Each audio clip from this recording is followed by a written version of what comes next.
ಹರಿಯಾಣದಲ್ಲಿ ಸರಳ ಬಹುಮತದತ್ತ ಕಾಂಗ್ರೆಸ್. ಬಿಜೆಪಿಯ ಹ್ಯಾಟ್ರಿಕ್ ಕನಸು ಛಿದ್ರ. ಚುನಾವಣೋತ್ತರ ಸಮೀಕ್ಷೆ ಹೇಳ್ತಾ ಇದ್ದದ್ದು ಯಾಕೆಂತಂದ್ರೆ ಇದಿನ್ನೂ ಕೂಡ ಅಂಚೆ ಮತಗಳ ಆಧಾರದಲ್ಲಿ ನಾವು ಹೇಳ್ತಾ ಇರೋದು. ಬಿಜೆಪಿಯ ಹ್ಯಾಟ್ರಿಕ್ ಕನಸು ಛಿದ್ರವಾಗಿದೆ ಅಂತಕ್ಕಂಥದ್ದು ಅದು ಸಮೀಕ್ಷೆಗಳೇ ಹೇಳಿತ್ತು. ಆರಂಭಿಕ ಟ್ರೆಂಡ್ನಲ್ಲಿ ಕಾಂಗ್ರೆಸ್ ಅಧಿಕಾರದತ್ತ ಅಂತ ಸಮೀಕ್ಷೆಗಳ ಪ್ರಕಾರವೇ 47 ಕ್ಷೇತ್ರದಲ್ಲಿ ಕಾಂಗ್ರೆಸ್ನವರು ಮುನ್ನಡೆಯಲ್ಲಿದ್ದಾರೆ. ಬಿಜೆಪಿಯವರು 28ಕ್ಕೆ ಬಂದಿದ್ದಾರೆ. INLD ಮತ್ತು ಸ್ಥಳೀಯ ಪಕ್ಷಗಳ ಸಾಧನೆ ಒಂಥರ ನಿರಾಶಾದಾಯಕವಾಗಿ ಕಂಡು ಬರ್ತಾ ಇದೆ. ಎರಡೂ ಕಡೆಯಲ್ಲೂ ಕೂಡ ಅದೇನೆ. ಕಾಂಗ್ರೆಸ್ನವ್ರದ್ದು ಇಂಡಿ ಒಕ್ಕೂಟ ಅಂತ ಲೆಕ್ಕ ತಗೋಬೇಕಾಗುತ್ತೆ, ಬಿಜೆಪಿಯವ್ರದ್ದು NDA ಒಕ್ಕೂಟ ಅಂತ ಲೆಕ್ಕ ತಗೋಬೇಕಾಗುತ್ತೆ. ಅದರ ಪ್ರಕಾರವೇ ಈಗ ನಾವು ಹೇಳ್ತಾ ಇರ್ತಕ್ಕಂಥದ್ದು.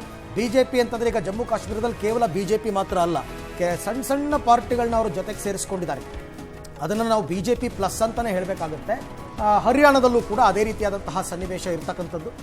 ಒಟ್ಟಾರೆ ಹರಿಯಾಣದಲ್ಲಿ ಹಾಲಿ CM ನಯಾಬ್ ಸಿಂಗ್ ಸೈನಿಗೆ ಹಿನ್ನಡೆಯಾಗ್ತಾ ಇದೆ.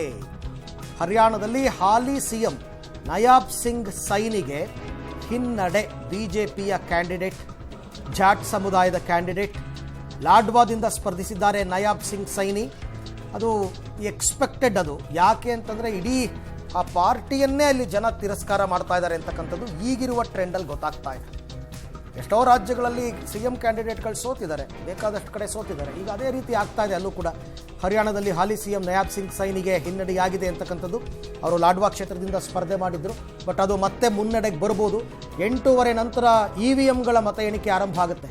ಆ EVMಗಳ ಮತ ಎಣಿಕೆ ಆರಂಭ ಆದಾಗ ನಿಮಗೆ ನಂಬರ್ಗಳು ಏರುಪೇರು ಆಗ್ತಕ್ಕಂಥ ಸಾಧ್ಯತೆ ಇದ್ದೇ ಇರುತ್ತೆ ಆರಂಭದಲ್ಲಿ. ಇದೆಲ್ಲವೂ ಕೂಡ ಆರಂಭಿಕ, ನಾವು ಹೇಳ್ತಾ ಇರೋದು. ಜಸ್ಟ್ ಇನ್ನೂ ಕೂಡ ಅಂಚೆ ಮತಗಳ ಎಣಿಕೆನೇ ನಡೀತಾ ಇರುತ್ತೆ. ಇಫ್ ಐ ಆಮ್ ರೈಟ್, ಅರ್ಧ ಗಂಟೆ ಆದರೂ ಟೈಮ್ ಬೇಕು. ಜುಲಾನದಲ್ಲಿ ವಿನೇಶ್ ಫೋಗಟ್ಗೆ ಮುನ್ನಡೆ ಸಿಗ್ತಾ ಇದೆ. ಎಕ್ಸ್ಪೆಕ್ಟೆಡ್ ಲೀಡ್ ಇದು. ಹರಿಯಾಣದಲ್ಲಿ ಹಾಲಿ CM ನಯಾಬ್ ಸಿಂಗ್ ಸೈನಿ ಇವರು ಅಧಿಕಾರಕ್ಕೆ ಬಂದು ಆಲ್ಮೋಸ್ಟ್ 6 ತಿಂಗಳಿಗೂ ಹೆಚ್ಚು ಸಮಯ ಆಯಿತು. ಬಟ್ ಚರಿಷ್ಮ್ಯಾಟಿಕ್ ಲೀಡರ್ ಆಗಿ ಹೊರಹೊಮ್ಮಿದ್ದಾರೆ ಅವರು. ಫಾರ್ ದ ಫಸ್ಟ್ ಟೈಮ್ ಅವರು ಲಾಡ್ವಾದಿಂದ ಇದು ರೆಪ್ರೆಸೆಂಟ್ ಮಾಡೋದಕ್ಕೆ ಅಂತ ಮುಂದಾಗ್ತಾ ಇರೋದು, ಅಂದ್ರೆ ಚುನಾವಣೆಗೆ ನಿಂತ್ಕೊಂಡಿರೋದು. ಅದು ಆಕ್ಚುಲಿ ಕಾಂಗ್ರೆಸ್ನ ಬೇಸ್ ಇರುವಂತಹ ಸೀಟು. ಸೊ ಅಲ್ಲಿ ಟಕ್ಕರ್ ಕೊಡೋದಕ್ಕೆ ಸಾಧ್ಯನಾ? ಅವ್ರಿಗೊಂದು ರೀತಿ ಅಗ್ನಿ ಪರೀಕ್ಷೆ. ಅಲ್ಲಿ ಬಿಜೆಪಿ ಜಾತಿ ಸಮೀಕರಣವನ್ನ ಕಾರಣ ಕೊಟ್ಟು ಬಹಳ ಪಾಪ್ಯುಲರ್ ಲೀಡರ್ ಆಗಿದ್ದಂತಹ ಮನೋಹರ್ ಲಾಲ್ ಖಟ್ಟರ್ ಅವರನ್ನ ಕೆಳಗಿಳಿಸಿ ಏನೇನೋ ಎಕ್ಸ್ಪೆರಿಮೆಂಟ್ ಮಾಡಿ ನಯಾಬ್ ಸೈನಿ ಅವರನ್ನ ತಂದ್ರು. ಆದ್ರೆ ಅವರನ್ನ ಒಂದು ಕ್ಷೇತ್ರದ ಮತದಾರ ಒಪ್ಪಿಕೊಂಡಿದ್ದಾರಾ ಅಂತ ಕೇಳಿದ್ರೆ ಆರಂಭಿಕ ಲೀಡ್ ಪ್ರಕಾರ ಇಲ್ಲ ಅನ್ನೋ ಉತ್ತರ ಸಿಗ್ತಾ ಇದೆ. ಹಿನ್ನಡೆಯನ್ನ ಕಾಯ್ದುಕೊಳ್ತಾ ಇದ್ದಾರೆ. ಸದ್ಯಕ್ಕೆ ಮುನ್ನಡೆ ಕಾಂಗ್ರೆಸ್ನವರಿಗೆ ಸಹಜವಾಗಿ ಅಲ್ಲಾಗುತ್ತೆ, ಬಿಕಾಸ್ ಹಾಲಿ ಶಾಸಕರೇ ಕಾಂಗ್ರೆಸ್ನವರು ಅಲ್ಲಿ.